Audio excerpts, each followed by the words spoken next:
the only way to get back to them is this makeshift sailboat across an ocean of infinite danger. Today, the fate of our lives rests in the hands of Mother Nature.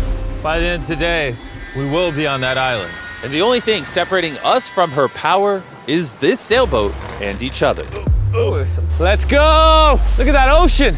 It's finally about to happen, bro. I can't believe it. After a week of slaving away, this is the contraption we came up with. It's time. Before we set sail and land on that island or in the middle of the Pacific Ocean like the Titanic,